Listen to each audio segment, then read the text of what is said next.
A la mort del general Franco, les lleis fonamentals preveien la continuació del règim franquista, transformat en una monarquia no democràtica. Però, des del novembre del 1975, es va desenvolupar a Espanya un procés de transició política amb la Constitució del 1978, on es va establir una monarquia constitucional. A Catalunya, la reivindicació d'autogovern va portar al restabliment de la Generalitat, a l'elaboració d'un estatut d'autonomia i a la celebració de les primeres eleccions autonòmiques el 1980. La transició es va desenvolupar entre l'any 1975, amb l'accés al tron del rei Joan Carles I, i el 1982 amb l'arribada del poder al PSOE. Aquest era un partit d'oposició franquista. El 1982 es va iniciar un període de normalitat democràtica. S'han anat alternant el govern al PSOE, 14 anys en el poder des del 1982 al 1996, i el Partido Popular durant 8 anys, des del 1996 fins al 2004. El 2004 va tornar a governar el PSOE revalidant el seu triomf a les eleccions del 2008. Els inicis de la transició, 1975-1978, immobilistes, reformistes i rupturistes. El panorama polític a la mort del dictador, el 20 de novembre del 1975, presentava 3 alternatives. Els immobilistes defensaven la continuïtat del franquisme. Els reformistes apostaven per una reforma promoguda des de les mateixes institucions que culminés en una lenta i limitada democratització del règim, i la majoria de l'oposició antifranquista es trobava inclinada per la ruptura amb la dictadura i la construcció d'un sistema polític liderat per les forces democràtiques. El govern d'Àries Navarro. 2 dies després de la mort del dictador, el 22 de novembre del 1975, Joan Carles de Borbó, segons les previsions de la llei de successió, va ser proclamat rei. El monarca va disposar que continués al capdavant del govern Carlos Àries Navarro, que va incorporar al seu gabinet els reformistes Manuel Fraga Iribarne i José María Areilza. Àries Navarro va presentar el seu programa de govern a les Corts i, evidenciant el continuisme del franquisme amb les lleis extremament restrictives, el plantejament reformista va estar insuficient. Les mobilitzacions populars es van unir en la Coordinació Democràtica, la Junta Democràtica i la Plataforma de Convergència Democràtica, creades als anys finals del franquisme. Proposaven la ruptura democràtica, un procediment constituent que, per mitjà d'un govern provisional i d'eleccions generals, posés les bases d'un nou sistema polític. A més de l'Assemblea de Catalunya, a Catalunya, tot integrant 11 partits, es van crear el Consell de Forces Polítiques de Catalunya al final del 1975. Les forces antifranquistes van perdre la iniciativa i van promoure una sèrie de mobilitzacions populars, com manifestacions o vagues, reclamant les llibertats democràtiques, l'amnistia pels presos polítics i els estatuts d'autonomia. Diversos sectors van estar en vagues durant diverses setmanes, com per exemple a Madrid, i en fort ressò també a Catalunya i al País Basc principalment. El govern de Suárez i la reforma política. La dimissió d'Àries Navarro el 30 de juny del 1976, en part deguda a l'oposició del rei Joan Carles I i els seus col·laboradors, va fer que s'imposés com a successor Adolfo Suárez, procedent dels sectors reformistes del Movimiento, que acceptà conduir les reformes des del govern. Després d'accedir a la presidència del govern, Suárez va iniciar contactes amb forces democràtiques. Va proposar la llei de reforma política, que reconeixia amb limitacions els drets fonamentals de les persones, la potestat legislativa i preveia un sistema electoral democràtic. Al referèndum del 15 de desembre del 1976, la llei va estar sotmesa i es va ser aprovada pel 81% dels votants. L'oposició d'esquerres la trobà insuficient, encara en la clandestinitat es situaven en el 30%. La construcció de la democràcia. Mesos després de l'aprovació de la llei de reforma política, va tenir lloc un procés d'intenses negociacions entre el govern i algunes forces polítiques democràtiques per preparar la celebració d'eleccions generals. Però, mentrestant, es multiplicaven les mobilitzacions i les demandes de democràcia, tant al carrer com a centres de treball o universitats.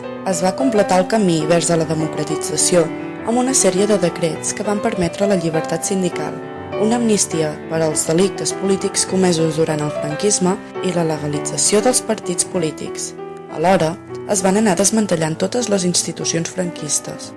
Es va dissoldre el Tribunal d'Ordre Públic, el Movimiento Nacional i el Sindicato Vertical. També es van legalitzar els partits com PCE i PSUC. Les primeres eleccions democràtiques. Les eleccions generals van quedar fixades pel 15 de juny del 1977 i s'hi van presentar la majoria de partits que havien vertebrat l'oposició al règim de Franco.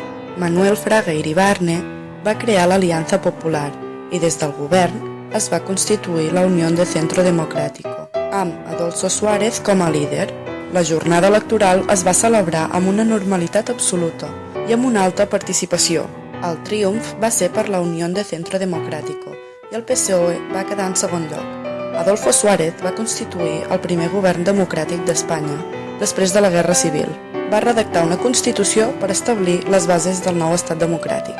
A Catalunya van guanyar les esquerres i els socialistes, encapçalada per Joan Reventós amb un 28,4% dels vots, en segon lloc el PSUC i l'UCD i el PDC en tercer lloc. La Constitució del 1978. Les Corts elegides el 15 de juny del 1977 van iniciar l'elaboració d'una Constitució democràtica amb una potència formada per diputats de tots els partits que tenien representació a les Corts. Van adoptar un caràcter progressista amb ambigüitats respecte al que fa a la legislació. Va iniciar una política de consens per tal de resoldre qüestions negociant i acordant entre les forces polítiques. Es definia com a monarquia parlamentària. La corona tenia les funcions representatives i l'exèrcit quedà sotmès al poder civil. S'aboleix la pena de mort, reflectint el caràcter no confessional de l'Estat. Sorgeixen els principis rectors de la política social i econòmica, es reconeix la llibertat de mercat, alhora s'amplia la Declaració de Drets Fonamentals, llibertats civils i polítiques i el dret d'autonomia. La recuperació de l'autonomia, el restabliment de la Generalitat de Catalunya. L'Assemblea de Parlamentaris Catalans demanava la restauració de la Generalitat, el retorn del seu president, el restabliment de l'Estatut i la constitució d'un govern provisional de Catalunya. Van haver-hi mobilitzacions populars al voltant de la campanya Volem l'Estatut, l'11 de setembre del 1976 a Sant Boi de Llobregat i l'11 de setembre del 1977 a Barcelona. Llavors, el president Suárez va voler prendre la iniciativa i va negociar directament amb Tarradellas el restabliment de la Generalitat provisional i el seu retorn com a president després de 30 anys d'exili. L'Estatut d'Autonomia de Sau. L'Assemblea de Parlamentaris Catalans va impulsar l'elaboració de l'Estatut d'Autonomia i va nomenar una comissió de 20 diputats que va redactar un projecte d'estatut. El projecte, anomenat Estatut de Sau pel lloc on es van realitzar les reunions, va ser aprovat per l'Assemblea de Parlamentaris el 16 de desembre de 1978. L'Estatut va ser sancionat per les Corts, però a Catalunya es va celebrar el referèndum que va triomfar. L'Estatut reconeixia Catalunya com una nacionalitat, amb el català com a llengua pròpia. La Generalitat estava formada per un Parlament, un President i un Consell Executiu. Pel que fa al poder judicial, quedava en mans del Tribunal Superior de Justícia. A la Generalitat també se li atorgava competències legislatives i executives, la creació d'una policia nacional i el seu finançament es va basar a partir de les transferències de l'Estat i recursos propis. L'Estat de les Autonomies. El procés de construcció de l'Estat de les Autonomies es va iniciar a partir del moment en què la Constitució va regular la possibilitat que totes les nacionalitats que ho desitgessin es convertissin en comunitats autònomes, regides per un estat d'autonomia amb un Parlament autònom, elegit per sufragi universal i amb un govern propi. Establia dos procediments d'accés a l'autonomia, un de lent i un altre de més ràpid, amb el qual podien accedir directament les nacionalitats històriques si complien unes condicions determinades i la decisió era aprovada per un referèndum. Crisi econòmica i obstacles a la democràcia. Un context de crisi econòmica internacional. La transició va coincidir amb l'inici d'una crisi econòmica internacional arran d'una gran pujada del preu del petroli. Als problemes econòmics s'hi van afegir la incertesa política i el retard d'adopció de mesures contra la crisi. Hi va haver una disminució de les exportacions. una retallada de les inversions estrangeres, una caiguda dels ingressos per turisme i retorn dels emigrants a Europa. La crisi energètica va derivar en una profunda crisi industrial i, en conseqüència, l'atur va augmentar en un ritme anual molt elevat. La renda per càpita va disminuir i es va produir un procés d'inflació. El pacte de la Moncloa. Per fer front a la crisi econòmica era imprescindible una entesa entre el govern i els partits de l'oposició. L'octubre del 1977, les principals forces polítiques van signar el Pacte de la Moncloa, que contenia un seguit d'acords per a la millora de l'economia i un programa d'actuació política. Els seus objectius principals eren la reducció de la inflació, la posada en pràctica d'un conjunt de reformes per repartir d'una manera equitativa els costos de la crisi, la racionalització del consum d'energies, etc. Hi va haver una reforma fiscal i una reforma de la seguretat social. A més, va entrar en vigor l'impost extraordinari sobre el patrimoni, l'IRPF. Els obstacles de la democràcia. Alguns sectors promovien la violència per tal de frenar la democràcia. Les principals amenaces provenien de l'involucionisme, el colpisme militar i el terrorisme. Les forces de l'extrema dreta van estimular un cop d'estat militar que forcés el progrés polític.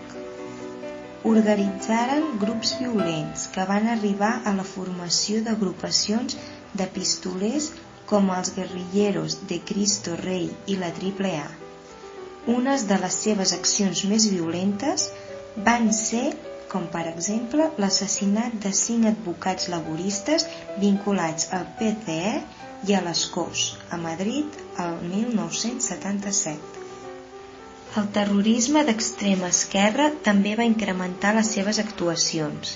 En aquells anys van aparèixer els Grapo, Grupos Revolucionarios Antifascistas 1 de Octubre, i el FRAP, Frente Revolucionario Antifascista y Patriótico.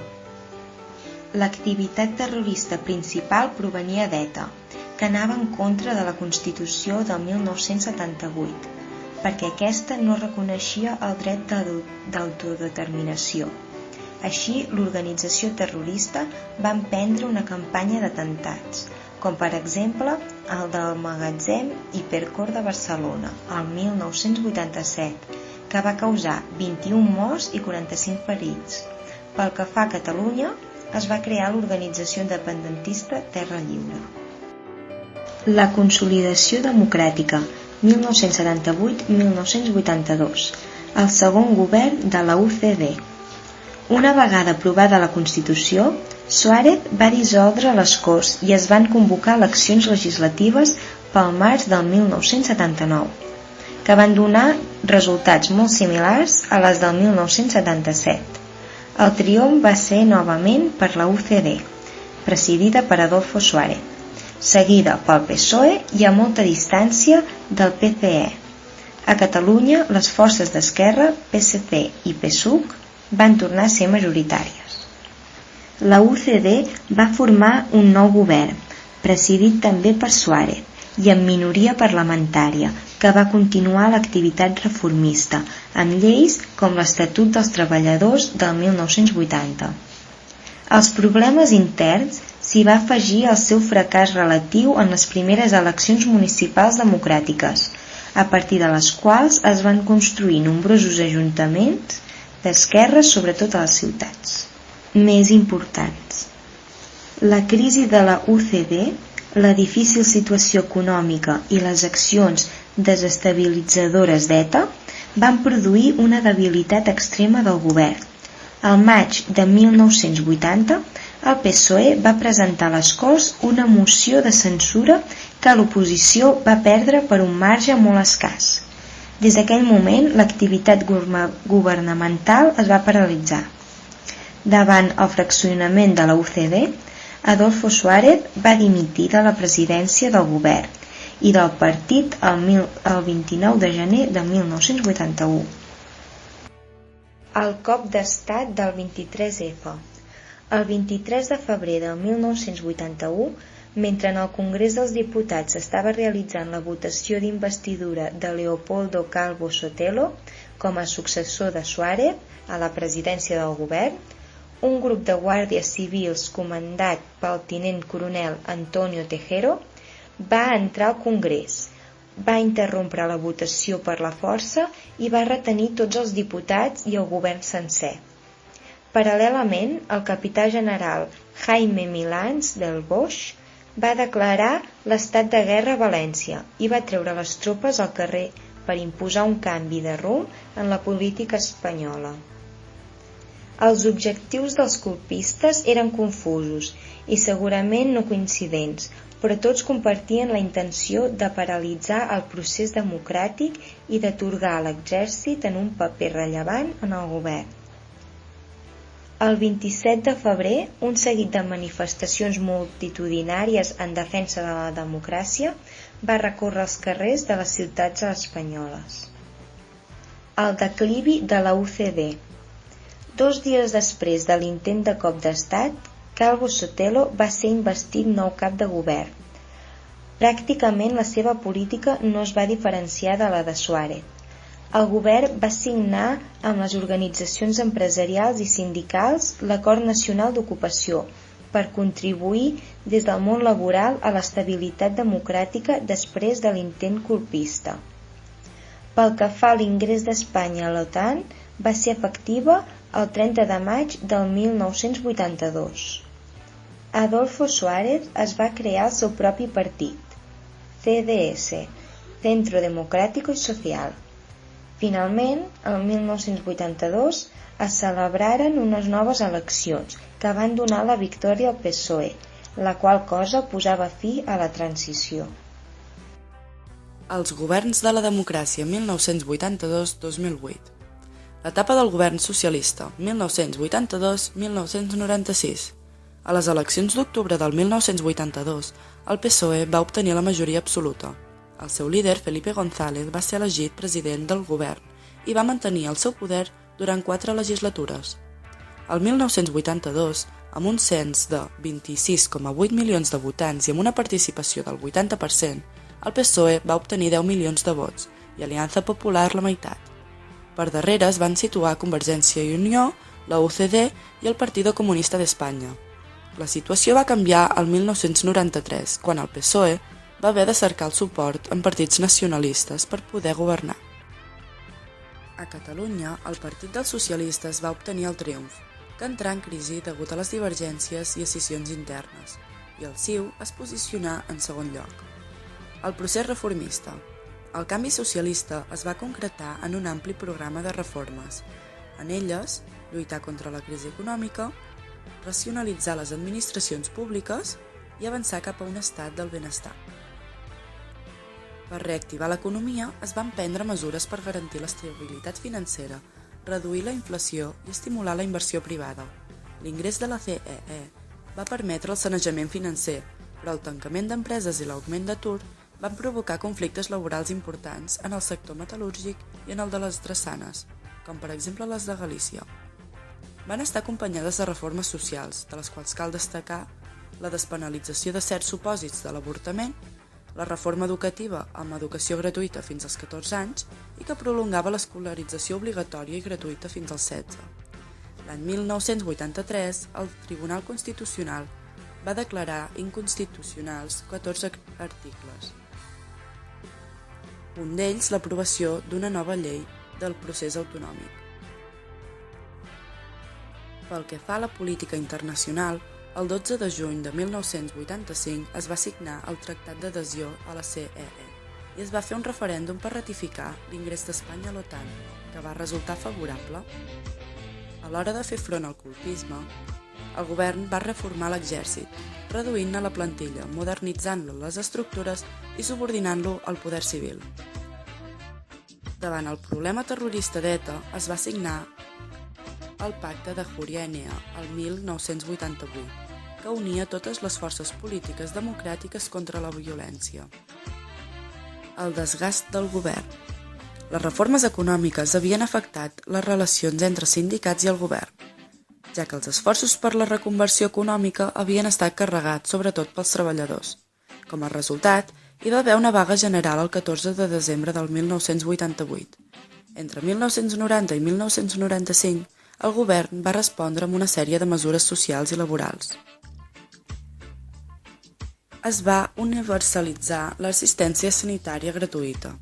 Es va enfortir el sistema de protecció contra la desocupació. Es va consolidar i garantir el sistema públic de pensions mitjançant el Pacte de Toledo i en contra del terrorisme va sorgir l'anomenada Guerra Bruta, els grupos antiterroristes de la liberació. L'erosió del govern socialista es va incrementar a partir del 1992 amb l'arribada d'una nova recessió econòmica d'abast mundial. Els governs del Partido Popular. Al març del 1996, les eleccions van ser guanyades pel Partido Popular. José María Aznar va ser elegit president del govern, però en no tenir majoria absoluta va haver de cercar el suport de les formacions nacionalistes CiU, PNB i Coalición Canaria. A Catalunya la victòria va ser pel PSC, seguit per CiU i el PP. La legislatura en minoria. El govern d'Aznar va tenir l'orientació centrista. Va fixar la política econòmica com a tasca prioritària. Alhora va mantenir una política social que assegurés l'estat del benestar i va privatitzar les empreses públiques per recaptar els ingressos per equilibrar els pressupostos de l'Estat. El govern per majoria. L'any 2000, les eleccions legislatives van adjudicar al PP la majoria absoluta del Parlament. A Catalunya, el PP va augmentar el nombre d'escons, però es va mantenir en tercer lloc. Aquest va elaborar un seguit de lleis noves. La llei d'estrangeria, la llei orgànica d'universitats, la llei orgànica de qualitat d'ensenyament i la llei de partits. També va fer front a qüestions que van provocar una gran tensió social, com per exemple el Pla Hidrològic Nacional o l'enfonsament del petrolier Prestige. També afrontar una vaga deguda a la reforma del subsidi d'atur, on aquesta va ser retirada. Però el fet més polèmic va ser el suport del govern espanyol a la invasió de l'Iraq per una força multinacional encapçalada pels Estats Units, manifestacions contràries a la guerra. Per les eleccions del 2004, el PP va designar Mariano Rajoy com a candidat a la presidència, però l'11 de març, 3 dies abans de la data electoral, l'esclat de 10 bombes a les rodalies de l'estació d'Atocha a Madrid, que van causar quasi 200 morts i més de 1.000 ferits, va alterar dramàticament la campanya electoral. En un primer moment, el govern va atribuir l'atemptat a ETA, quan moltes pistes deien que havia sigut l'organització islàmica Al-Qaeda. Gran part de l'opinió pública va desconfiar de les explicacions del govern. Els socialistes novament al poder. Les eleccions es van celebrar el 14 de març del 2004 i les previsions que asseguraven una nova victòria del PP no es van complir. El PSOE presentava com a candidat José Luis Rodríguez Zapatero. Va aconseguir un nombre més gran de vots. La primera mesura va estar retirar immediatament les tropes espanyoles de l'Iraq, l'abril del 2004. També va promulgar noves lleis com la Llei Orgànica per la Igualtat Efectiva entre dones i homes i la Llei de Dependència. Va agilitar els tràmits del divorci, la regularització d'immigrants i va permetre el matrimoni entre dues persones del mateix sexe. Per últim, va renovar alguns estatuts d'autonomia, dels quals podem destacar Catalunya, Comunitat Valenciana i Andalusia, amb l'objectiu d'incrementar l'autogovern. La Catalunya autònoma. Alguns dels obstacles en la tasca dels governs van estar al finançament autonòmic, la superposició d'òrgans competents i la identificació practicada per CiU entre partit i govern durant els anys dels seus mandats, conjuntament amb el presidencialisme exercit per Pujol. Pujol va voler pactar amb Suárez per aconseguir una gran autonomia per Catalunya, però la llei orgànica del procés autonòmic de 1982 va retallar les aspiracions de més autogovern. Aquest fet va provocar una radicalització del discurs nacionalista de CiU. Pujol va aconseguir una clara majoria absoluta a les eleccions autonòmiques de 1984. La tasca del govern català es va dirigir a consolidar les institucions amb lleis sobre l'organització del govern, la funció pública, de la policia autonòmica, creant els Mossos d'Esquadra, etc., i impulsar matèries bàsiques com l'ensenyament i la sanitat. Calia recuperar la llengua i la cultura que la dictadura havia intentat aniquilar. Així doncs, es va crear la Llei de Normalització Lingüística l'any 1983. Aquesta havia de servir per promocionar el català en l'ensenyament, premsa, emissores de ràdio, tele. Amb això es van crear 3 canals de televisió, TV3, Canal 33 i 324, i diverses emissores de ràdio. També es va aprovar la Llei d'Ordenació del Territori l'any 1987, que dividia Catalunya en 41 comarques i preveia la creació de consells comarcals. La millora d'infraestructures i de serveis públics va posar sobre la taula el tema de finançament autonòmic. Tot i això, els recursos econòmics de la Generalitat eren insuficients per atendre els serveis bàsics de la població. El 2003 es va constituir el primer govern d'esquerres a Catalunya, fruit de l'acord entre el PSC, ERC i Iniciativa per Catalunya, escollint el socialista Pasqual Maragall com a president de la Generalitat, que acordà al capdavant d'un govern tripartit el Pacte del Tinell. El projecte d'aquest nou govern va ser l'elaboració d'un nou estatut que reconegués el caràcter nacional de Catalunya, ampliés la qualitat de les competències de la Generalitat, millorés l'autonomia tributària i proclamés uns drets i deures dels ciutadans. El text estatutari va ser aprovat pel Parlament de Catalunya el 2 de setembre del 2005, amb el vot favorable de tots els partits catalans, llevat del PP. La discussió al Congrés dels Diputats va ser llarga i dificultosa, malgrat que el PSOE s'havia compromès a donar-li suport, i va anar acompanyada d'una forta campanya anticatalana en els mitjans de comunicació afins al PP. Finalment, i després que el text patís una notable retallada, va ser aprovat al març del 2006. Tot i que el PP i ERC demanessin el vot negatiu per raons completament oposades, el referèndum del 18 de juny del 2006 va ratificar l'Estatut amb el 73,9% de vots favorables, però amb una elevada abstenció.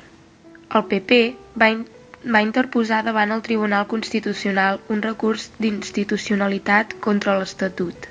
El vot negatiu d'ERC va forçar Maragall a remodelar el govern, que va quedar constituït només pel PSC i ICB, i va convocar eleccions anticipades tot anunciant la seva renúncia a presentar-se, i José Montilla va ser designat nou candidat del PSC a la presidència de la Generalitat. A les eleccions del novembre del 2006, CiU va ser la guanyadora, amb un 31% dels vots, però la unió dels partits coalitzats, PSC, ERC i ICB, va permetre reproduir la fórmula del govern tripartit. L'any 2010, CiU va recuperar el govern a la mà d'Artur Mas. Desenvolupament econòmic i canvis socials. Espanya ha viscut 4 fases econòmiques des de la recuperació democràtica. La fase de creixement, entre 1986 i 1991. Després del procés de reconversió industrial i de sanejament del sector bancari que va dur a terme el PSOE, l'economia espanyola va tenir una fase expansiva amb una reactivació important de la inversió, un augment del PIB i una disminució sensible de la taxa d'atur. La fase de recessió, entre 1992 i 1997. La fase de creixement es va acabar a partir del final del 1992, principalment a causa de les dificultats de l'economia europea provocada per l'enfonsament de l'URSS, la unificació d'Alemanya i la recessió econòmica als Estats Units. El cicle recessiu va comportar la reducció de la taxa d'increment del PIB i l'augment de la inflació i la taxa d'atur, que va assolir la xifra d'1 milió de persones al 1994. La fase de creixement, 1998-2008. Els governs del PP i el primer govern de Rodríguez Zapatero va coincidir amb una etapa de recuperació mundial de l'economia, afavorida per l'entrada de l'economia de l'euro. A més, la baixada dels tipus d'interès va fomentar la inversió i el consum, i es van crear 2 milions de llocs de treball. A la fase final, l'aspecte més negatiu va ser l'enorme puja del preu dels productes energètics, només frenada amb l'inici de la crisi financera internacional el 2008. El creixement demogràfic es va estancar als anys 80 amb la caiguda de la natalitat, però els darrers anys s'ha viscut una onada d'immigració procedents d'altres països que plantegen nous reptes polítics i socials, doncs avancem cap a una societat multicultural. La desigual distribució territorial de la població va tendir a reduir-se. Catalunya continua sent el principal centre econòmic d'Espanya. Espanya pateix un dèficit tecnològic i d'infraestructures que resta competitivitat a l'economia, lligat en part al gran pes de les petites i mitjanes empreses. El sector serveis ha crescut amb un gran pes de noves activitats, assessorament, publicitat, etc.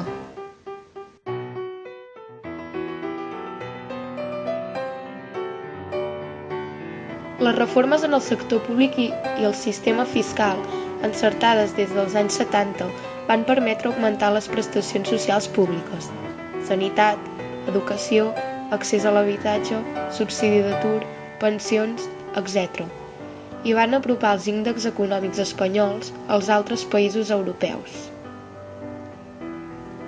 La integració a la Unió Europea el 1986 va ser un fet decisiu per la dinamització de l'economia. Major presència de multinacionals, augment d'exportacions, participació en la política comunitària de cohesió social i economia.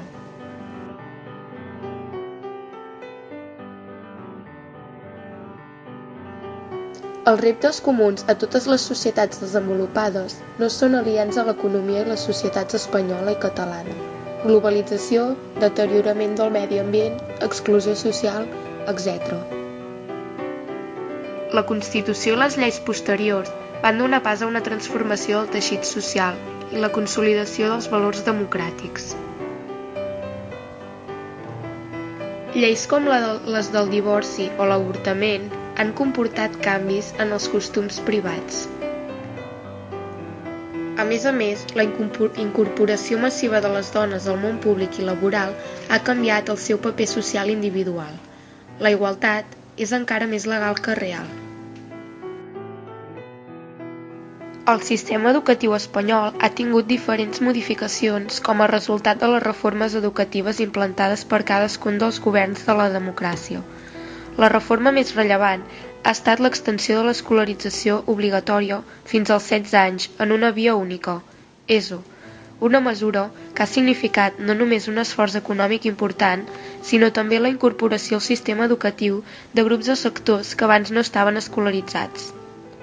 En aquests anys s'ha aconseguit la plena escolarització, la pràctica desaparició de l'analfabetisme i un accés més nombrós d'alumnes a la universitat.